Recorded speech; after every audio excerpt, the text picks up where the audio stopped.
Biasa ada orang buat bicep, dia letak dekat peha dia tu, kat dalam tu. Tak Itu benda pula. concentration curl. Concentration curl. Ini macam.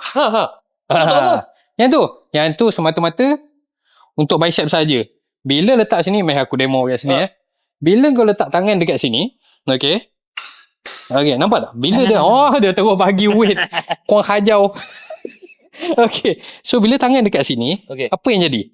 So kita tak boleh nak tak boleh nak hayun macam ni. Sebenarnya sepatutnya macam tu. Tapi kadang-kadang ada juga setengah-setengah makhluk yang hayun juga.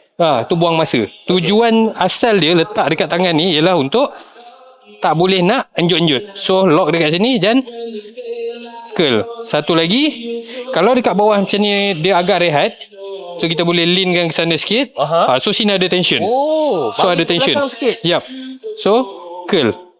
Okay. So yang ni kalau tengok pergerakannya sama, position yang sama, dekat apa yang ada? Preacher curl. Betul.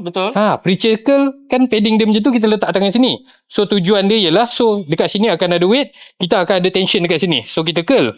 So bila dekat sini, sama juga dengan preacher curl. Beza dia kalau buat dekat rumah, tak adalah kita ada preacher curl, peha ada letak. Benda yang sama. Peha kita ni lah macam mesin preacher curl tu.